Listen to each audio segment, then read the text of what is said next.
Dans cette vidéo, nous allons découvrir le logiciel Revit. Comme tout logiciel de dessin, on peut utiliser un gabarit dans Revit.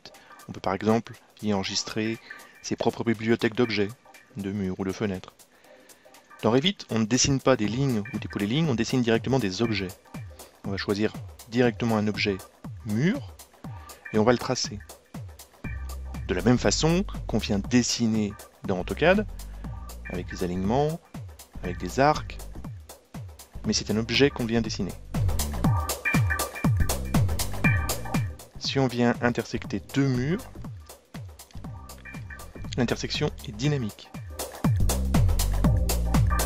On peut bien entendu faire des modifications, allonger un mur, et on a la visualisation 3D immédiatement puisque on est venu dessiner un objet mur.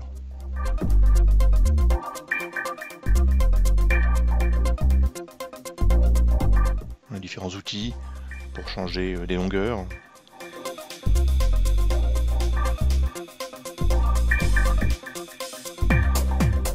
On peut dans la bibliothèque aller chercher une porte et venir la positionner.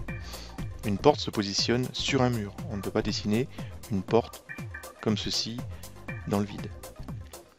Là aussi tout est dynamique. On peut accéder aux propriétés liées à l'objet porte, changer par exemple la largeur et décider que soit toutes les portes de ce type viennent se mettre à jour ou uniquement celles qu'on est venu sélectionner. De la même façon, on va aller positionner des fenêtres.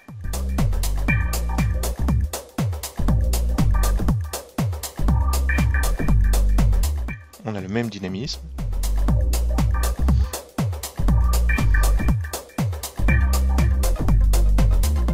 Et là aussi, on a accès aux propriétés de la fenêtre. Pourquoi pas changer la largeur.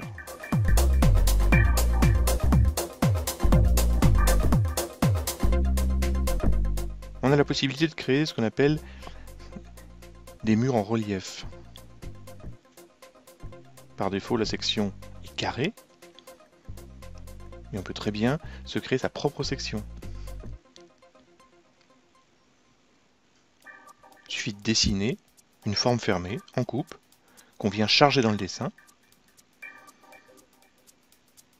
Et dans les propriétés de ce mur en relief, on change le profil par celui qu'on vient d'importer.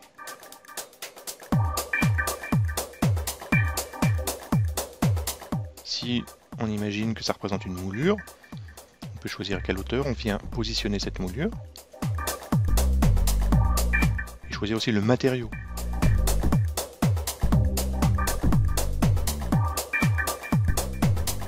Pourquoi pas du bois? Bien entendu, tout se met à jour dynamiquement. On peut venir faire des modifications sur un mur, modifier le profil, n'importe quelle forme.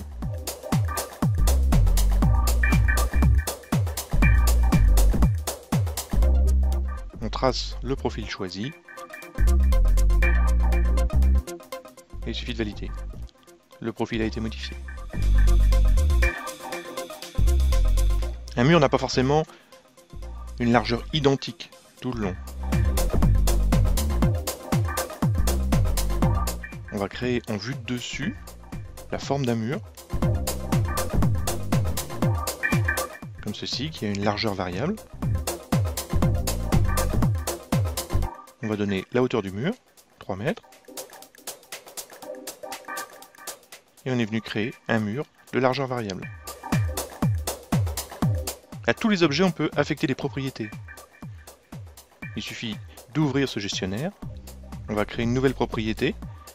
On va appeler prix par exemple. C'est un nombre. Et on va l'associer au mur.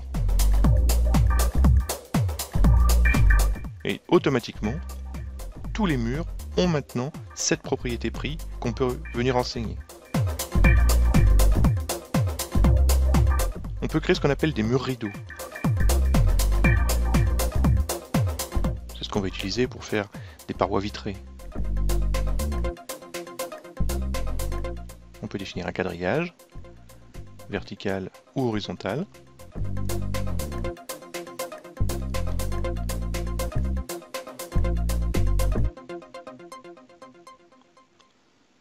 Bien entendu, faire des modifications en hauteur ou en largeur. Et chaque panneau, de façon indépendante, peut être modifié. On peut dire, ce panneau, c'est du vide.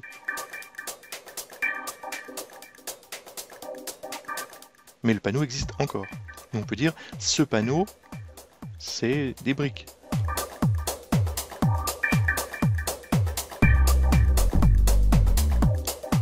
On peut affecter des meneaux. On peut même venir créer à l'intérieur d'un mur en briques un mur rideau. On vient le positionner. En vue 3D, on voit bien le mur rideau à l'intérieur du mur en briques. On peut changer ses dimensions si on veut se créer une forme de fenêtre particulière.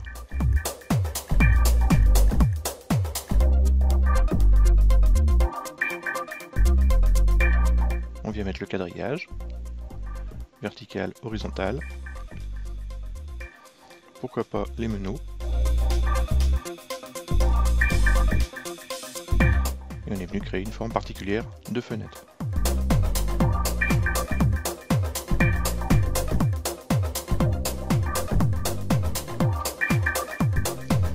Il est aussi possible de créer une toiture.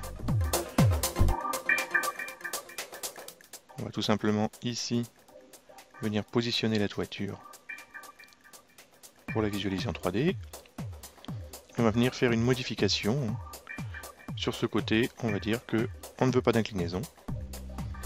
Donc ça s'arrête verticalement et on peut venir rattacher le mur au haut du toit.